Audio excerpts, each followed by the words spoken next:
nesta apresentação que vamos ter aqui hoje, eu selecionei aqui alguns itens que me parecem portanto, mais importantes, não é?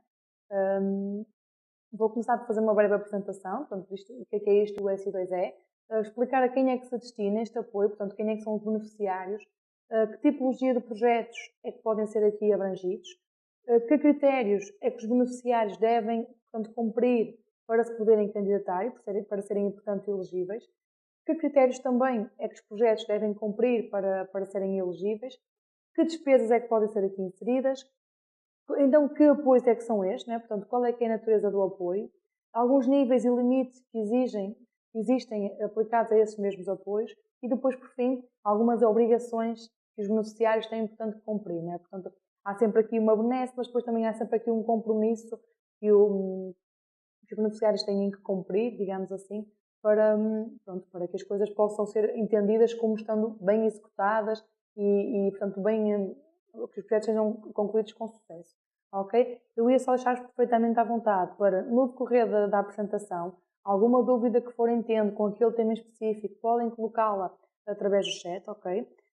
Portanto, se preferirem, no final, vamos também ter aqui algum tempo dedicado só a um tempo de questões, digamos assim, e portanto vocês estejam perfeitamente à vontade para esclarecer aquilo que entenderem. No final vou também disponibilizar os meus contactos diretos, portanto quer seja de telefone, quer seja de e-mail, para que vocês até se pretenderem perceber se algum projeto em concreto que vocês tenham se enquadra ou não neste apoio, também o podem fazer posteriormente, ok? Portanto, estejam perfeitamente à vontade, por qualquer das vias que entendam, aproveitem este tempo para tirar as vossas dúvidas, para conseguirem perceber se realmente é um apoio que possa ser do vosso interesse ou não. O que é isto então do SI2E? Portanto, o SI2E é portanto, um apoio que visa, uma medida que visa apoiar o empreendedorismo, portanto, projetos que surjam de ações empreendedoras e que sejam conducentes à criação de emprego. Portanto,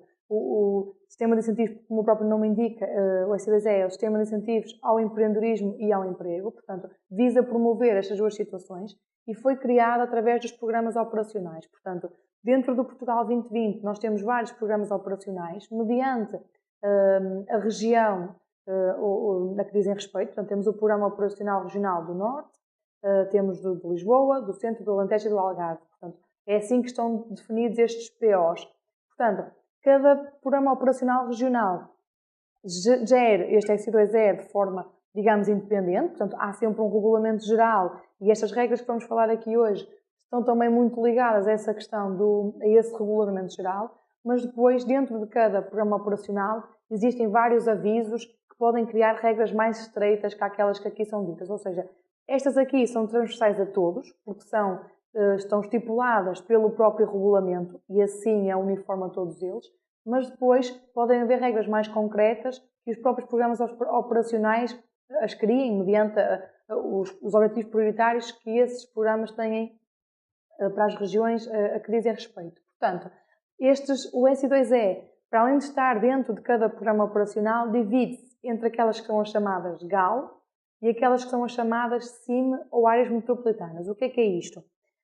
Antes de acontecer este programa, antes de existir este sistema de incentivos ao empreendedorismo e ao emprego, houve aqui uma definição de estratégias. Portanto, dentro de cada região, as várias localidades, quer sejam freguesias, municípios, tiveram que definir aqui GALs e comunidades intermunicipais ou áreas metropolitanas. Portanto, as áreas metropolitanas já existiam, a de Lisboa e do Porto, não é? Portanto, e as comunidades intermunicipais foram-se, portanto, unindo, tendo em vista aqui, então, o surgimento de avisos comuns.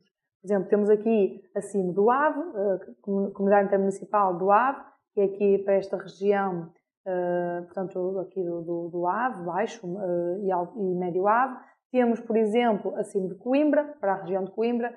Temos, portanto, várias CIMs que normalmente são mais abrangentes do que as GAL. As GAL são para freguesias mais concretas, ou seja, por exemplo, aqui na zona da Maia, onde está a PSZ, nós temos uma GAL, que é a Litoral Rural, que abrange algumas freguesias aqui do Concelho da Maia, do Concelho de Vila do Conde, do Concelho da Trofa. Portanto, há aqui algumas freguesias que, por norma, são territórios menos desenvolvidos ou com mais necessidade de investimento, digamos assim, e que, portanto, têm uma GAL específica para definir os avisos para essas regiões. Portanto, as GAL são os chamados Gabinetes de Ação Local. Ok? Portanto, o que acontece é que o SI2E pode ter avisos quer no âmbito das GAL, quer no âmbito da CIM, quer no âmbito das áreas metropolitanas. Portanto, são estas entidades, não há um aviso do SI2E para o Norte, não, existem vários. Portanto, dentro do Programa Operacional do Norte, existem vários avisos, dependendo se são das CIM ou se são das GAL. Portanto, muita da confusão que surge aqui à volta deste SI2E tem precisamente a ver com isso,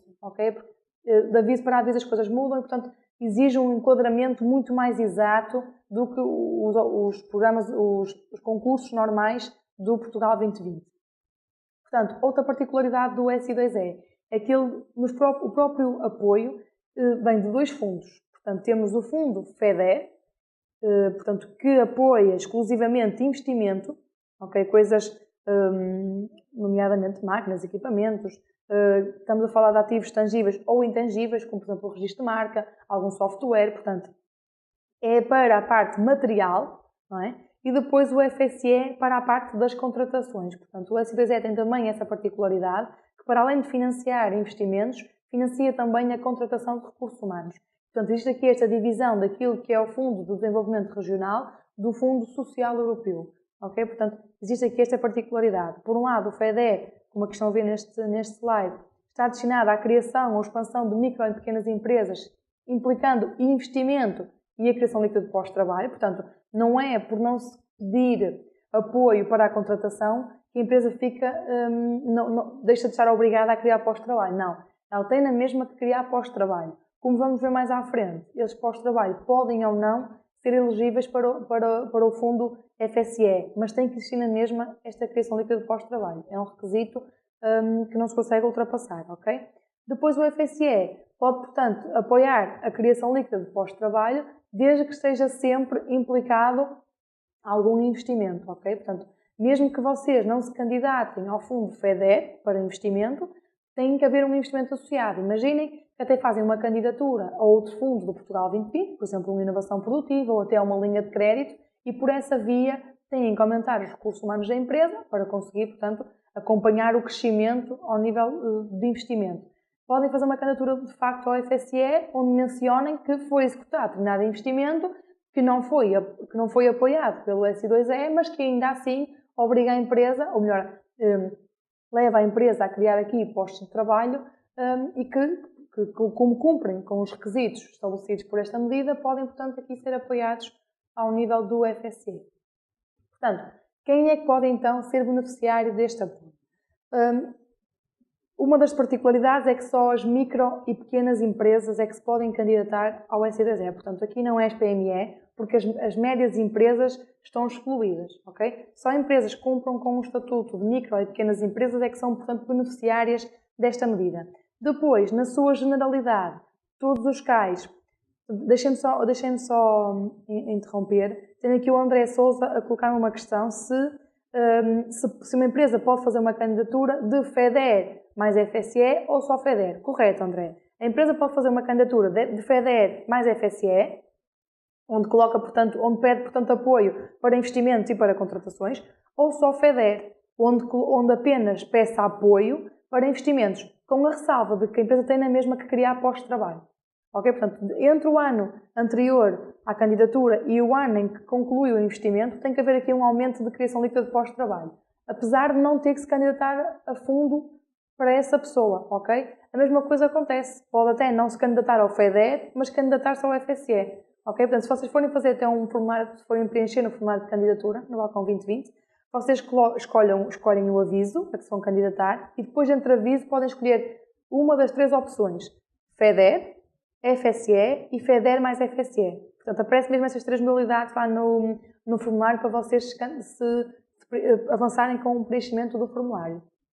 Quanto aqui à questão dos CAIs, portanto, na sua generalidade, todas as empresas, em qualquer atividade, podem se candidatar ao SI2E, exceto estas que estão aqui bem expressas. Portanto, as empresas que desenvolvam atividades no setor da pesca e da agricultura, As empresas que desenvolvam atividades no setor da produção agrícola primária e florestas, ou da transformação e comercialização de produtos agrícolas e de produtos florestais, bem como os projetos de diversificação de atividades nas explorações agrícolas, não se podem candidatar a este SI2E. Porquê? Porque existem apoios específicos para estas entidades noutras linhas, nomeadamente no âmbito do PDR 2020.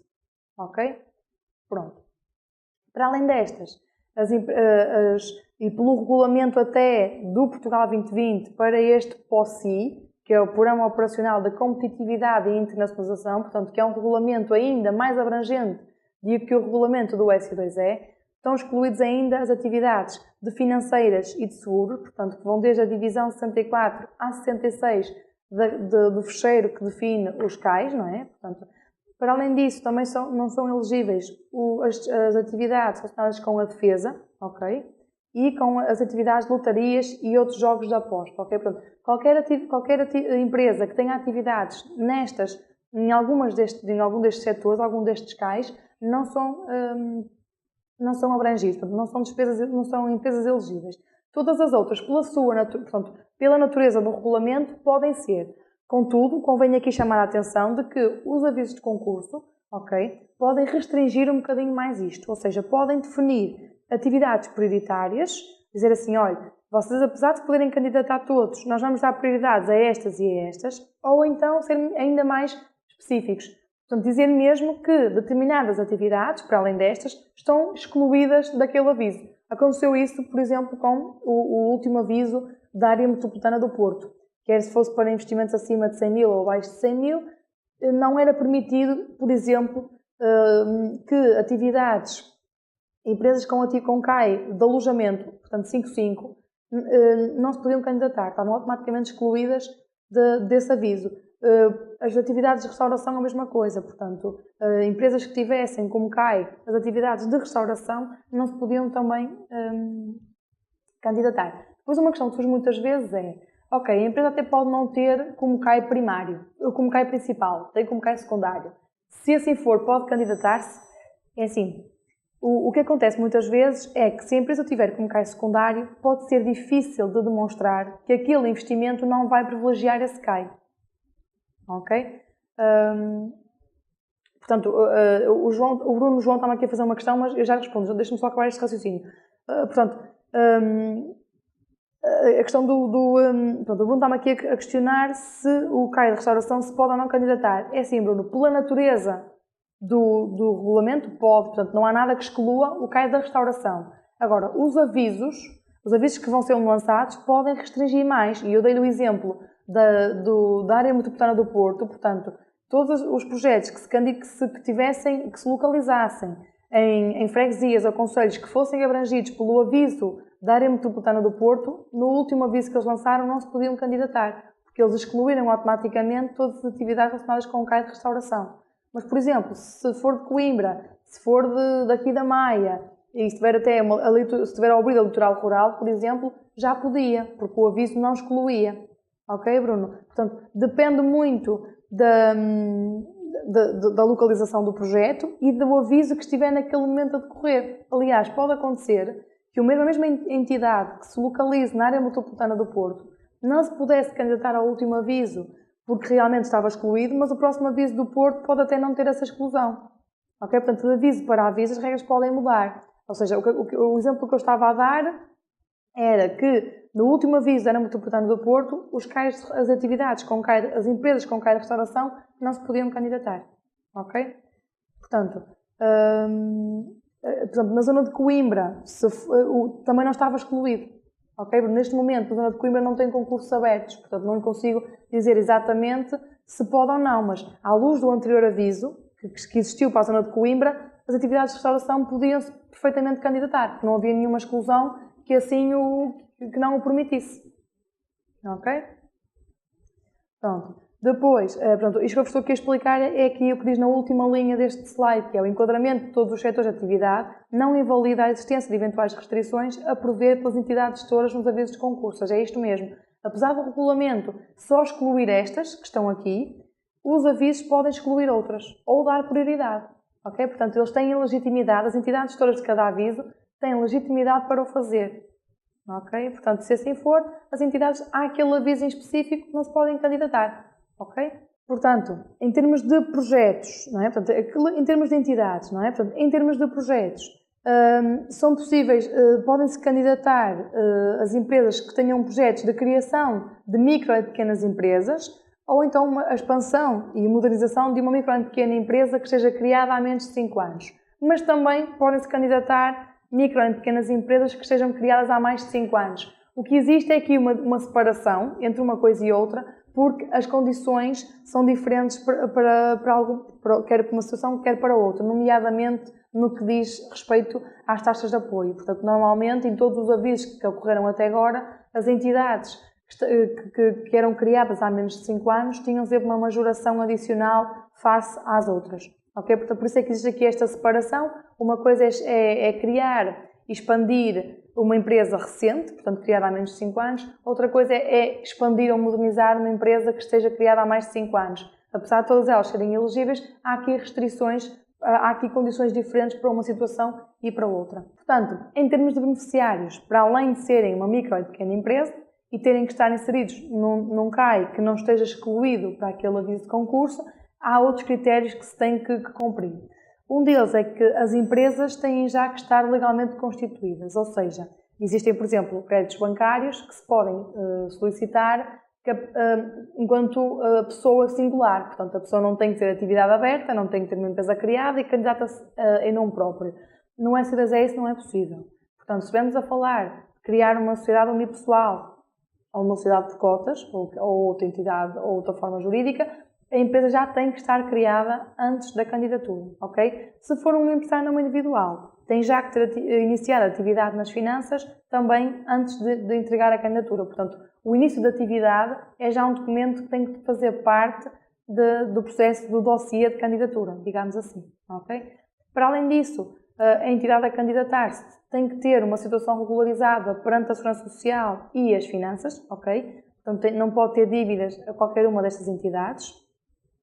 Depois, têm que estar legalmente disponíveis para desenvolver determinadas atividades, portanto, têm que ter todos os licenciamentos assegurados para se poderem candidatar para aquela atividade em específico, ok? Muitas vezes o que acontece é que, para algumas atividades, só é possível ter o licenciamento depois de realizar alguns investimentos. E aí eles também conseguem justificar desta forma. Portanto, se eu criei a empresa há 15 dias e ainda não tenho qualquer estrutura implementada, eu estou-me a lembrar, por exemplo, dos lares de idosos, há licenciamentos que vão estar dependentes da comprovação de algumas condições. E essas condições eu só as vou ter depois de executar os investimentos. Muitas vezes a questão das obras, do mobiliário, por exemplo, de camas articuladas, das casas de banho adaptadas a pessoas com mobilidade reduzida. Portanto, todas essas condições eu só as vou ter depois de realizar as obras. Portanto, aí é justificável, ou seja, eu posso perfeitamente justificar-me com a legislação dessa atividade em específico de que eu só vou poder ter esse licenciamento depois de demonstrar ter as condições. E só posso ter essas condições depois de executar os investimentos. E aqui, neste caso, o licenciamento vai ficar condicionado à execução dos investimentos. Portanto, eles vão nos dar aqui um prazo para nós apresentarmos esse licenciamento. Ok? Caso contrário, caso seja uma atividade que esteja a decorrer, que esteja já em andamento, nesses casos eles vão ser mesmo assertivos na questão do licenciamento. Portanto, temos até conhecimento dos últimos avisos que ocorreram aqui para a zona da litoral rural, que muitos projetos tiveram alvo de esclarecimentos precisamente por causa disso, pela questão dos licenciamentos que têm já que estar devidamente explanados no dossiê de candidatura. Okay? Depois, é importante também que as empresas assegurem que já conseguem assegurar ou que irão conseguir assegurar até ao término da execução do projeto os meios técnicos, físicos, financeiros e humanos para desenvolver determinada operação. O que é que isto quer dizer? Imaginem, vocês vão dizer que vão abrir um hostel, por exemplo, com 20 quartos. Se vocês no mapa pessoal, por exemplo, não preverem criar ali 2 pós-trabalho, ou pelo menos que vá assegurar as recepções, a limpeza do espaço, toda a manutenção do mesmo, ou se tiverem, por exemplo, área de restauração, alguém que trate das refeições, dos pequenos almoços, eles vão considerar que vocês estão a fazer um estudo económico ou a apresentar um projeto, mas que não evidenciam conseguir assegurar ter os meios, por exemplo, neste caso, humanos, para pôr o negócio a funcionar. Portanto, como é que se vai desenvolver um determinado negócio? Por exemplo, na área da restauração isso acontece muito, não é? Portanto, nós temos um espaço aberto ao público, ser alguém que faça as refeições, que sirva ao balcão, que faça o atendimento às mesas. Portanto, dependendo da capacidade de espaço, pode ser mais ou menos pessoal, mas eu tenho que demonstrar que tenho esse conhecimento e que posso não ter agora, porque até só me constituí há cerca de 2 semanas, um mês, mas que sei e estou consciente e tenho essa capacidade para demonstrar que até ao final da execução do projeto, ou melhor, quando eu abrir portas ao público, se for um projeto de abrir portas ao público, não é? Que vou ter isso tudo assegurado. A questão dos meios financeiros, por exemplo, é uma questão muito importante, que é, se eu vou ter um apoio aqui de 50%, eu tenho que demonstrar como é que vou financiar os restantes 50%. Se vai ser com capital próprio, se for uma empresa já existente, se vai ser com autofinanciamento, se vou recorrer à banca, portanto, se o sócio vai fazer então um empréstimo à sociedade, portanto, eu tenho que ter isso muito bem explicado, como é que realmente vou conseguir assegurar essas condições até a altura em que o negócio tem que começar a dar rentabilidade e a ter vendas. Ok? Entretanto, a Marta está-me aqui a fazer outra questão.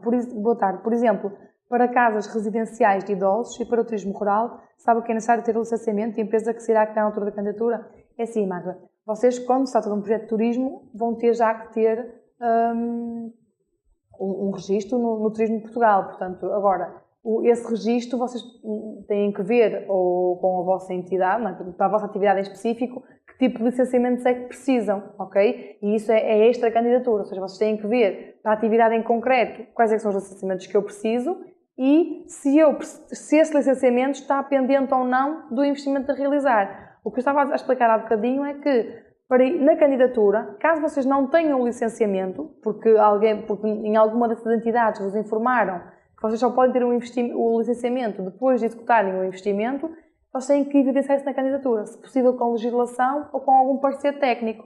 Por exemplo, no caso de uma obra que não precise de parecer da Câmara para a construção, existe um documento da Câmara que diz mesmo isso, que vocês não carecem de licenciamento. Portanto, esse documento tem que ir anexo à candidatura.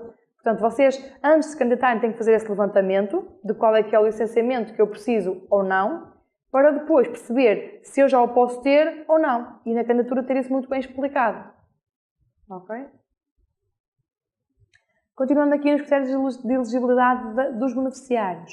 É importante também que isto não pode acontecer que o candidato não tenha apresentado a mesma candidatura que vai agora submeter ao S2E, não é? Portanto, que ainda esteja a decorrer um processo de decisão ou que tenha tido um parecer favorável, a não ser que vocês tenham desistido. Ou seja, imagine que vocês já se tinham candidatado com uma candidatura ao S2E em outubro do ano anterior e agora abriu um concurso, vocês não podem candidatar-se com esse mesmo projeto, ok? Ou porque ainda não têm uma decisão, não é? Ou porque depois até pode ter vindo aprovada, a não ser que vocês imaginem que venha a candidatura aprovada, mas vocês viram que em termos de timing não era a altura ideal e desistiram da candidatura. Nesse caso, podem voltar a candidatar-se, mas só nessa situação, ok? Ou então, tenham-se candidatado, tenham tido um parecer desfavorável e agora tenham feito algumas melhorias à candidatura e voltarem a submeter. Isso é possível. Não podem se ainda estiverem em análise ou se tiverem tido um parecer favorável e nada tenham dito em contrário, portanto, é assumido que estão a executar o projeto nos moldes em que o mesmo foi aprovado. Depois, não podem também ter qualquer situação de incumprimento no âmbito de fundos europeus, portanto, têm que demonstrar, caso já tenham tido alguma candidatura, que tenham essa situação regularizada, no caso de terem ter havido lugar à devolução de qualquer fundo, ok? E depois, também não podem ter no momento, nem terem detido, capital numa percentagem superior a 50%, ou então, que algum ou que o cônjuge ou não separado de pessoas e bens, ou pelo menos os seus ascendentes e descendentes, até em primeiro grau, não possam também ter detido uma percentagem superior a 50% numa empresa que tenha tido algum tipo de incumprimento no que toca a fundos europeus. Ou seja, se vocês no passado, ou os vossos cônjuges, ou algum familiar vosso em linha direta, ou melhor, até o primeiro grau de linha direta, não podem ter detido qualquer empresa, ou sócios maioritários de qualquer empresa, que não tenha cumprido com alguma devolução de fundos europeus, ok? Isto é para evitar que as empresas que tenham tido algum tipo de situação de incumprimento fechem e depois abram outra empresa para poderem aproveitar os fundos, ok? Eles aqui são lineares também a esse nível e qualquer relação que haja com empresas com esse tipo de situações estão automaticamente excluídas também daqui do SI2E. Depois, no caso de serem situações de serem empresas que já existam, não podem ter salários em atraso, okay? Têm sempre que ter essa situação regularizada. Aqui, lá está, serem micro ou pequenas empresas certificadas pelo IAPMEI, ok? Portanto, têm que ter o certificado PME que diga que são realmente uma micro ou uma pequena empresa. E não podem também ter algum projeto no âmbito do SI2E a decorrer, ok? Que não se encontrem encerradas. Portanto, aquela situação de já terem tido uma candidatura que tenha um parecer favorável, portanto, estará a decorrer e até terminarem a execução desse projeto, não podem candidatar-se ao mesmo fundo. Em termos de projetos, para além de terem que, lá está, tratar-se de um processo de criação, expansão ou modernização de alguma entidade, têm aqui outros critérios também a cumprir. Portanto, têm que estar enquadrados nas tipologias previstas na sede de regulamento, portanto, lá está a ser a criação de uma micro ou pequena empresa, ou expansão e modernização da mesma, não é? E depois têm que estar também incluídos nos eixos prioritários e nas respectivas prioridades de investimento que cada programa operacional define. Ou seja, no âmbito do Portugal 2020, cada programa operacional teve que definir estratégias de investimento, portanto, quais é que eram os eixos prioritários para investir e, portanto, os avisos de concurso são também conducentes com esse tipo de eixos prioritários e de prioridades já definidas. E os projetos que vocês têm que ir de encontro a essas prioridades. Os próprios avisos de concurso mencionam, portanto, recapitulam quais é que são essas prioridades de investimento. O que é importante é olharmos para o aviso, vemos quais é que são as prioridades daquele aviso e vemos, ok, eu até me enquadro, portanto, o meu projeto, desta forma ou de outra, vai contribuir para esta prioridade de investimento, portanto, eu estou a cumprir com este critério. Ok? Depois é também importante que o processo de candidatura integre toda a informação exigida, portanto, em cada aviso de concurso eles lançam também um documento que diz quais é que são os documentos obrigatórios a apresentar, ok? E o fundamental é que vocês realmente anexem toda essa informação, ok? Para que a pessoa que vai analisar consiga perceber realmente que todos os critérios estão a ser cumpridos, que projeto é que se trata, que condições é que estamos aqui a falar. Portanto, é importante que que a instrução do processo seja devidamente concluída. Depois é também importante, lá está, que seja um projeto de criação, expansão ou modernização de uma empresa, certo? Que também contribua para a diferenciação e inovação do território onde se insere. Portanto, quando estamos a falar, por exemplo, de um projeto de restauração, é óbvio que naquela região, à partida, haverão outros projetos de restauração. Portanto, existem já outras atividades, outros locais em funcionamento. Portanto, eu tenho que procurar ver de que forma é que o meu projeto se vai diferenciar desses. Ou seja, que acréscimo de valor é que eu vou ter para a região. Ou seja, não é tão exigente como se estivéssemos a falar, por exemplo, de um projeto de inovação produtiva do Portugal 2020, porque aí estamos mesmo a falar de uma inovação que deve ser a nível nacional, portanto, mostrar assim, ok, eu vou contribuir para o país nesta medida, porque nenhuma outra empresa faz desta forma, ou faz aquilo que eu vou fazer, ou pelo menos com os mesmos materiais que eu vou fazer. Uma CDZ não há esse nível de exigência, mas há sim aqui algum critério de diferenciação. Portanto, eu não vou fazer mais do mesmo, eu não vou fazer o mesmo que o meu vizinho do lado faz, vou fazer na mesma atividade até, no mesmo setor, mas de outra forma. Portanto, eu vou contribuir para acrescer valor àquela região desta ou desta forma. Se eu estiver num território com GAL, eu tanto posso ter um projeto de 50 mil euros como um projeto de 230. A diferença é que eu ou me candidato ao aviso da GAL ou me candidato ao aviso da CIM. Ok? Que são coisas distintas. Agora, se eu estou num território que não tem nenhuma GAL atribuída, portanto, há imensas freguesias a nível nacional que não têm nenhuma GAL atribuída, que só têm em CIM, ou área metropolitana. Nesse caso, o que diz o regulamento é que eu só poderia me candidatar se tivesse um investimento acima de 100 mil euros. Ok? Portanto, acima de 100 mil e abaixo de 235 mil. O que aconteceu nos últimos avisos é que algumas CIM, a CIM do AVE foi uma delas, abriu aqui uma exceção. Então disse assim, ok, para os projetos que se localizem na nossa região, portanto, naquela em que a CIM está a operar, vamos também apoiar projetos abaixo de 100 mil euros, desde que não tenham nenhuma gala atribuída. Por exemplo, acima do AVE, abrange aqui a zona de Famalicão, Guimarães, Vizela, Faf, e tem, portanto, ali algumas freguesias abrangidas. A Sol do Ave, que é uma GAL, tem algumas freguesias que estão também ao abrigo da CIM. Ok? Agora, uma freguesia que não estive, por exemplo, Ribeirão, que é uma freguesia de Vila Nova de Famalicão, não tinha nenhuma gala atribuída. Ok? Portanto, uma empresa que se situasse em Ribeirão só podia fazer uma candidatura ao SI2E se tivesse um projeto acima de 100 mil euros. Contudo, e isto ao abrigo do regulamento, acima do A vai dizer assim, não. Para as nossas freguesias que não tenham GAL, podem na mesma fazer um projeto abaixo de 100 mil euros que nós apoiamos na mesma. Ok? Portanto, e quem diz acima do A diz outras. Este é apenas um exemplo.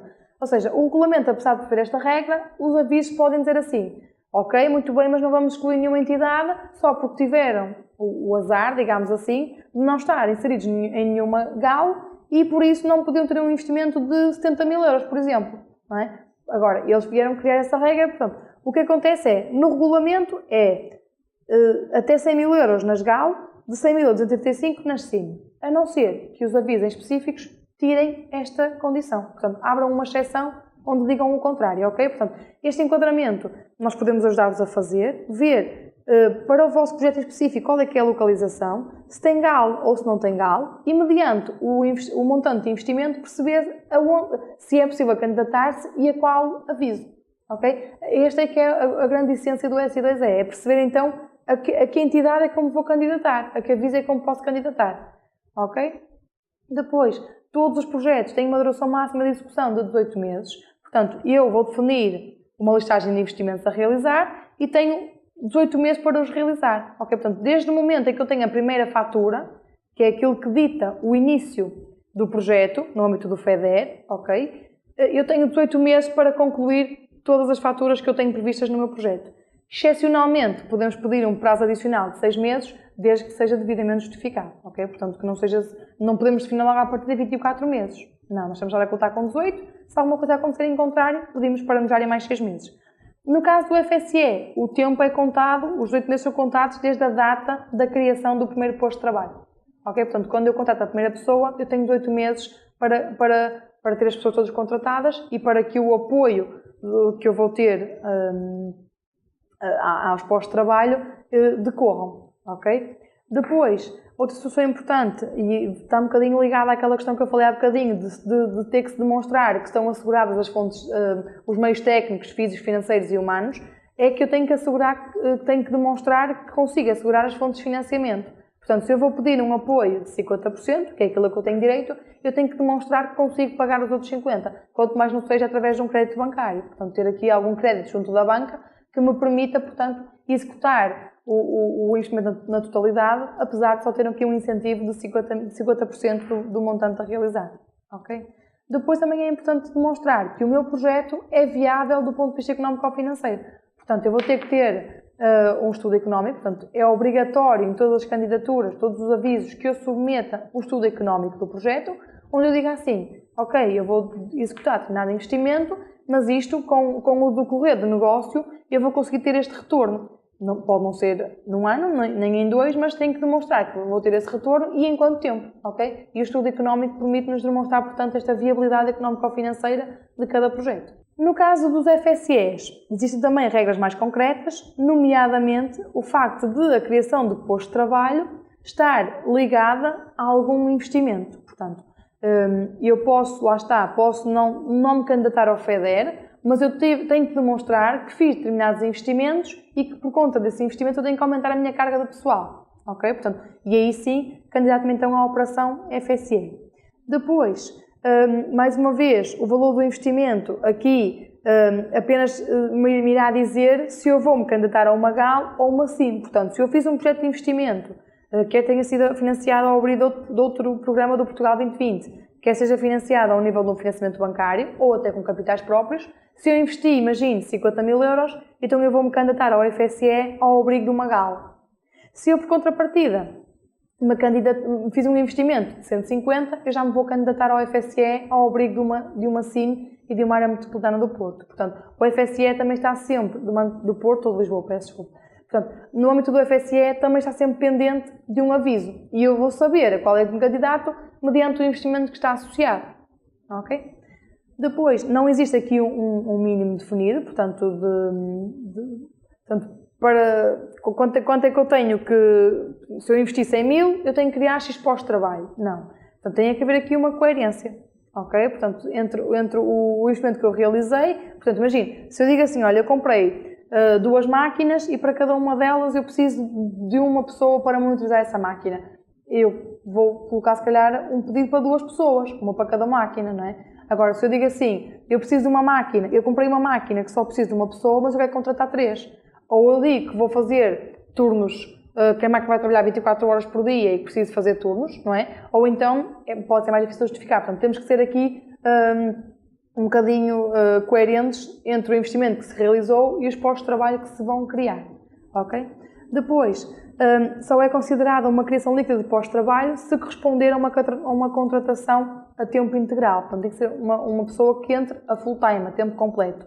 Caso eu pretenda contratar a part-time, por exemplo, para eu ter a criação líquida de um posto de trabalho, tenho que contratar 2 pessoas a part-time. Portanto, no seu conjunto, elas têm que fazer um tempo integral. Ok? Portanto, se for a meio tempo, para eu ter cumprido este critério de uma pessoa, eu tenho que contratar 2 pessoas a meio tempo. Em termos de despesas elegíveis, portanto, que despesas é que eu posso aqui colocar e que são passíveis de financiamento? No âmbito do FEDER, portanto, eu posso colocar despesas com máquinas e equipamentos, não é? Portanto, e os custos que estejam associados à aquisição desses investimentos. Depois, posso também colocar custos com equipamentos informáticos, incluindo o software necessário ao funcionamento desses mesmos equipamentos. Depois, a aquisição de algum software específico, de algum software standard, ou um que seja específico, que seja desenvolvido especificamente para a empresa, ok? Quer uma solução, quer outra são elegíveis. Depois, os custos de concessão e registros associados à criação de novas marcas ou coleções, portanto, quer seja o serviço de desenvolvimento da mesma, quer seja o simples registro, são aqui também despesas elegíveis.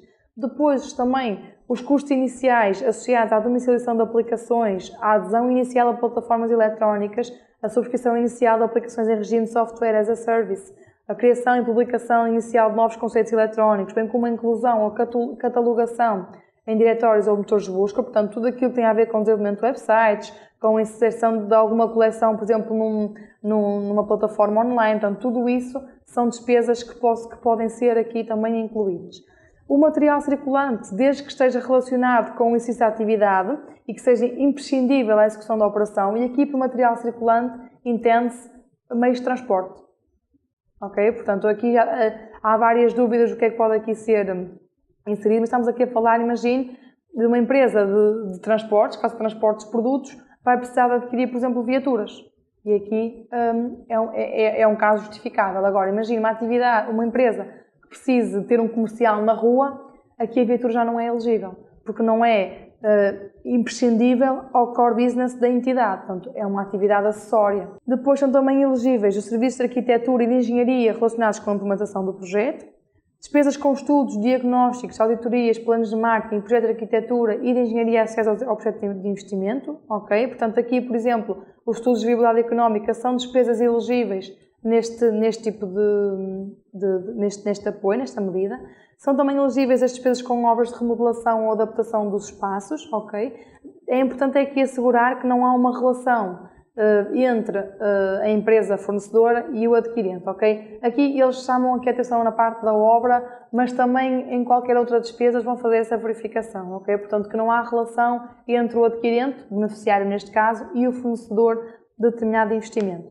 Depois, são também elegíveis as despesas com participação em feiras, mas somente o seguinte, os custos que têm com o arrendamento do espaço e os serviços associados, não é? Por exemplo, com água, eletricidade, comunicações, normalmente isto está incluído no pacote, portanto vocês pagam um espaço e vem tudo incluído. E imaginem que têm, por exemplo, que ter um tradutor, um intérprete, é também uma despesa que pode ser considerada elegível. Despesas que vocês possam ter com a preparação do stand, com a impressão do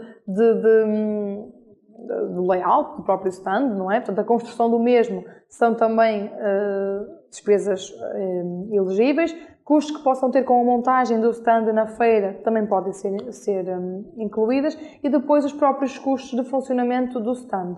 ok? Portanto, os custos, incluindo os serviços de deslocação e alojamento dos representantes das empresas e outras despesas de representação, bem como a contratação, lá está, de tradutores externos à organização das feiras, ok? Portanto, tudo isto que vocês precisem para participar, para pôr a vossa empresa exposta numa feira no estrangeiro, podem ser aqui, portanto, despesas elegíveis no SI2E. É importante referir que os avisos de concurso colocam alguns limites a estas despesas, ok? Por exemplo, as obras de remodelação normalmente não podem representar mais do que 60% do montante de investimento, ok? É uma nota, por exemplo, as marcas não podem representar mais do que 15%, portanto, há aqui alguns limites que determinadas despesas têm que ter, portanto, é o próprio aviso que define esses limites. No âmbito do FSE, portanto, são elegíveis, lá está, as remunerações com os postos de trabalho, desde que esses postos de trabalho estejam numa das seguintes condições.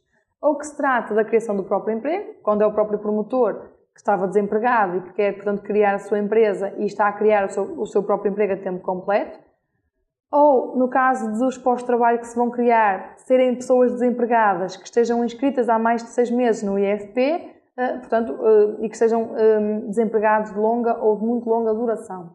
Ou também a criação de postos de trabalho de jovens até 30 anos que estejam à procura do primeiro emprego e inscritos no centro de emprego como desempregados há pelo menos 2 meses. Portanto, para que as remunerações com postos de trabalho sejam elegíveis, as pessoas têm que estar numa destas situações. No caso dos contratos sem termo, que tenham termo, só são elegíveis as pessoas cujo contrato tem a duração mínima de 12 meses. Portanto, se tiverem um contrato de 6 meses, essas pessoas não são elegíveis para esta medida, ok? Independentemente de estar numa das situações acima descritas. Em termos de natureza do apoio, portanto, que apoio é que são então aqui atribuídos, quer à parte do FEDER para investimento, quer à parte do FSE para as remunerações dos postos de trabalho. Todos os incentivos no âmbito do SI2E são incentivos não reembolsáveis, portanto, é fundo perdido, não tem que se devolver aquilo que nos será atribuído, ok? Mas lá está, é sempre numa comparticipação, portanto, é sempre apenas uma percentagem daquilo que eu vou investir na totalidade, ok? Isso também é importante ter em conta. Depois, como temos vindo a dizer até agora, o financiamento, quer se trate de investimento, quer se trate de contratações, são apoiados por fundos distintos. O FEDER, que é o Fundo Europeu de Desenvolvimento Regional, apoia as despesas com investimentos, enquanto que o Fundo Social Europeu, designado FSE, financia as despesas relacionadas com as contratações de postos de trabalho. O mesmo projeto pode incorporar, portanto, estas duas vertentes, basta que vocês então tenham despesas com investimento e despesas com postos de trabalho nestas condições e que quando forem a preencher a candidatura selecionem a opção de FEDER mais FSE. Portanto, e aí já estão a candidatar-se para as duas situações.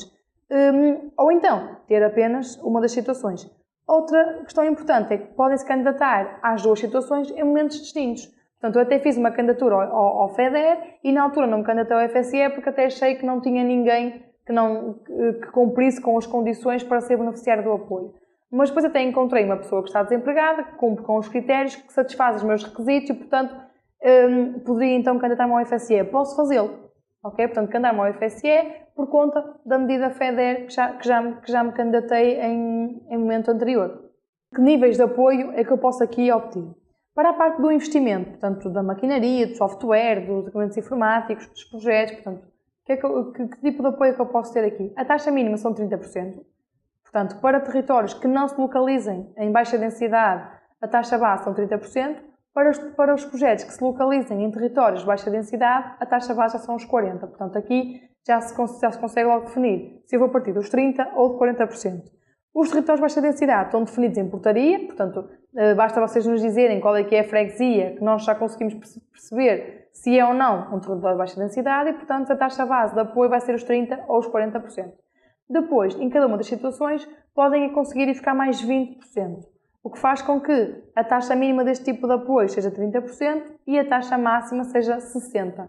Okay? No caso de se localizarem no território de baixa densidade e cumprirem com os requisitos necessários para terem, portanto, esta majoração de 20%. Normalmente, estes 20% são definidos no aviso de concurso, portanto, como é que se chega até lá, e normalmente estão relacionados, lá está, com o facto de se tratar de um projeto de criação de micro e pequenas empresas ou da expansão de uma empresa criada há menos de 5 anos, ok? Normalmente uma parte desta majoração está já associada com esta situação, com o facto de ser uma empresa recente ou não, e depois com o facto dos projetos estarem realmente relacionados com as prioridades definidas nesse aviso de concurso, ok? Normalmente eles são específicos, portanto, não dizem só isto, não dizem projeto enquadra-se na tipologia associada X, não. Normalmente são mais específicos, dizem mesmo que tipo de CAIs é que tem esta majoração ou então que tipo de objetivos é que os projetos têm que cumprir concretamente para se conseguir então esta majoração, ok? Esta situação dos 20%, portanto, não conseguimos definir à partida se a empresa vai ter ou não a majoração, conseguimos só depois de conhecermos o aviso de concurso e fazermos o enquadramento exato, conhecermos o projeto e aí conseguimos perceber então qual é que vai ser a taxa base, a taxa a aplicar ao apoio. Sabemos sempre que andará entre os 30% e os 60%. Portanto, é este aqui o intervalo que cada empresa poderá atingir.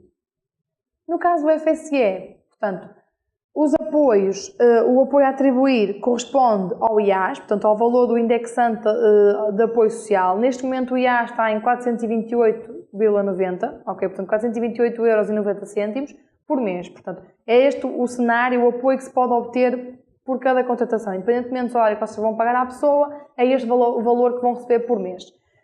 Durante quanto tempo? Caso vocês façam um contrato sem termo com a pessoa, o tempo mínimo é logo de 9 meses. Portanto, se eu faço um contrato sem termo, eu para aquela pessoa vou receber 428,90 durante pelo menos 9 meses. Se eu faço um contrato a termo, que já sei que tem que ter a duração mínima de 12 meses, então o tempo mínimo que eu tenho são 3 meses, ok? De apoio. Como é que eu posso majorar esse tempo? Portanto, como é que eu posso alargar isto? Nos projetos que se situem numa GAL, portanto nos tais 100.000€, se tiverem uma freguesia destinada a uma GAL, as majorações podem ser de 3 meses. Caso seja numa CIM, são de 2 meses e meio, com um máximo de 6 meses em todas as situações. Como? Portanto, como é que eu posso então ter aqui mais 3 meses ou mais 2 meses e meio com um máximo de 6? Se os projetos de facto se localizam em territórios de baixa densidade, ok? Portanto, se localizarem, eu já consigo ter aqui uma majoração de 3 meses ou 2 meses e meio. Se aqui falta portanto, projetos de criação de empresas previstos na linha A, que é os tais projetos de criação de empresas ou modernização, expansão de empresas criadas há menos de 5 anos, ok? Portanto, se a minha empresa tiver menos de 5 anos, eu posso então majorar esta duração do apoio em pelo menos mais 3 ou 2 meses e meio, dependendo da localização do projeto. Ou então, se os trabalhadores que eu vou contratar são qualificados ou estão dentro do género subrepresentado. Ou seja, em cada aviso que é lançado também um documento que diz para cada profissão qual é que é o género subrepresentado. Por exemplo, se é o género masculino ou feminino. E, por exemplo, eu recordo-me que para um empregado de balcão, por exemplo, o género subrepresentado é o masculino. Ok? Portanto, se eu disser assim, eu vou ter um empregado de balcão e vai ser um homem, eu estou a dizer que vou aumentar aqui, que vou privilegiar aqui o género subrepresentado em alguma função. E aí, independentemente de ele ser qualificado ou não, eu posso majorar aqui o tempo. Ok? Agora, imagine que eu até cumpro as 3 condições. Portanto, eu contrato uma pessoa qualificada, ou no género subrepresentado, sou uma empresa com menos de 5 anos e situo-me num território de baixa densidade. Eu sei que não posso passar dos 6 meses. Ok? Portanto, é aqui o limite máximo que eles colocam a estas majorações, ok? Depois, diz também aqui uma majoração prevista no caso em que um contrato de trabalho a termo certo se converta num contrato de trabalho sem termo, portanto, e tipo de majoração é essa? Corresponde ao equivalente a 2 vezes a retribuição mensal prevista no mesmo contrato, ok? Contudo, tem aqui o limite de 5 vezes o valor do IAS, ou seja, eu até faço um contrato com a pessoa com termo de 12 meses, depois converto esse contrato. Portanto, e como eu faço um contrato com termo, aqui a minha taxa base vai ser 3 meses, portanto, mesmo que eu consiga mais 6, eu sei que vou ter um apoio apenas durante 9 meses. Mas eu até cheguei ao final do contrato e converti esse contrato num contrato sem termo. Eu aqui vou receber um apoio que corresponde a 2 vezes o valor mensal desse mesmo contrato. Portanto, se eu tenho um contrato com a pessoa em que digo, por exemplo, que a retribuição dessa pessoa é de 700€, eu posso ter aqui um apoio de 1.400€, portanto, dois salários, digamos assim, dessa pessoa. Contudo, tenho aqui o limite, 5 vezes o valor de 428,90, ok? Portanto, é aqui um limite que está definido. Portanto, conhecendo já os critérios de elegibilidade, conhecendo quais os apoios que eu posso obter, há aqui também de ter em conta que há algumas obrigações que os beneficiários têm que cumprir. Portanto, todos os beneficiários destes apoios têm que disponibilizar nos prazos que são estabelecidos pelos técnicos todos os elementos que nos forem solicitados, todas as entidades têm competência para monitorizar este tipo de projetos, não é? Ou que estejam mesmo a acompanhar o projeto. Portanto, quer seja na fase de análise, quer seja na fase de acompanhamento do projeto, todos os técnicos têm legitimidade para nos pedir qualquer elemento que considerem imprescindível à análise daquele projeto e nós temos que disponibilizar essa informação, ok? Depois é também importante comunicar toda e qualquer alteração que ocorra ao projeto. Portanto, eu até posso, na altura de definir a candidatura, definir determinados projetos, mas depois, durante a execução do mesmo, eu até percebi-me que determinado investimento era mais importante do que outro, ou pelo menos mais urgente. Portanto, eu posso fazer esse tipo de alterações, desde que eu avise com a devida antecedência. Depois, é importante ter em conta que não podem afetar outras finalidades, bloquear ou alienar, portanto, qualquer tipo de bem adquirido e que seja apoiado no âmbito do SI2E, sem que eu tenha pelo menos uma prévia autorização da entidade que seja competente para essa decisão. Ok? Portanto, imaginem que até acontece, vocês fizeram uma candidatura e depois até têm aqui a oportunidade de ceder a cota da empresa a outros sócios ou o que é que seja.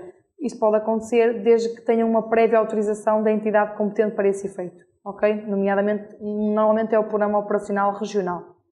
Depois, têm sempre que ter a situação regularizada perante a entidade pagadora do incentivo, portanto, aqueles critérios que eles vão verificar na altura da candidatura, de terem tudo regularizado, têm que se manter sempre até o término dos projetos e depois, caso se aplique, manter também tudo direitinho no que toca em matéria de contratação pública, ok? Portanto, aqui não são muitos os projetos que estão a ouvir deste regime, mas caso estejam, é importante assegurar que toda essa matéria está regularizada.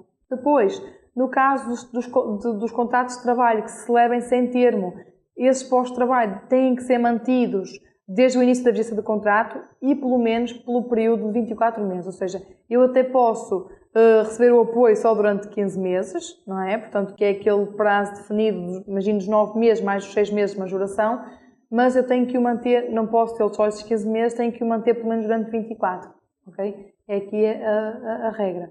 Depois, nos casos de contratos de trabalho a termo, os postos de trabalho têm que se manter pelo menos durante o período de duração desse contrato, ok? Portanto, imagina, faço o contrato de 12 meses, portanto, a taxa de apoio vai ser de 3 meses, mesmo que eu consiga a majoração de 6, vai para 9 meses, mas eu não posso despedir a pessoa ao final de 9 meses.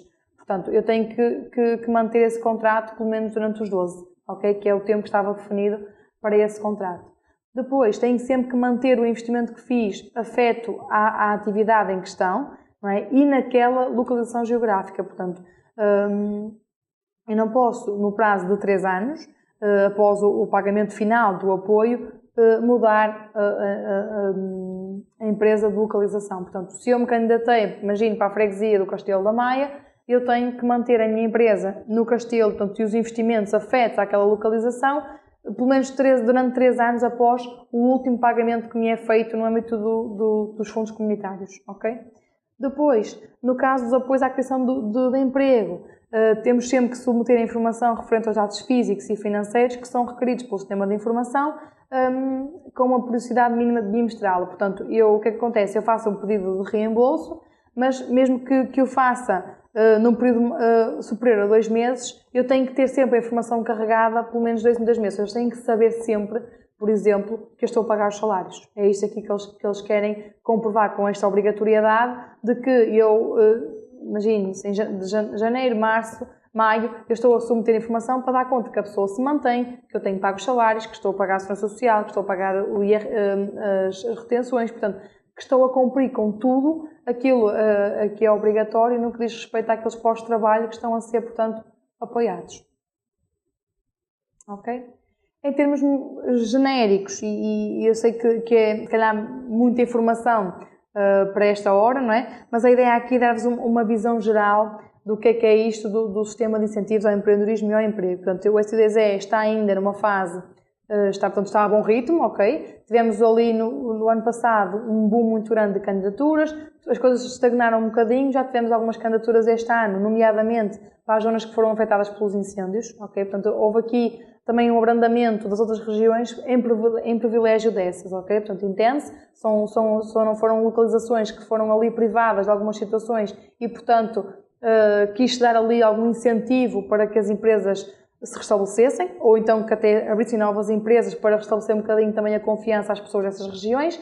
O expectável agora é que as coisas retomem o ritmo e comecem então a abrir em todas as localizações do país, por forma a que todas as empresas tenham os mesmos direitos e se possam candidatar, ok? Portanto, eu deixo aqui também os meus contactos, este é o meu contacto de e-mail, o meu contacto telefónico, para que vocês estejam perfeitamente à vontade para me mandarem algum e-mail, para me ligarem, para exporem as vossas questões mais concretas.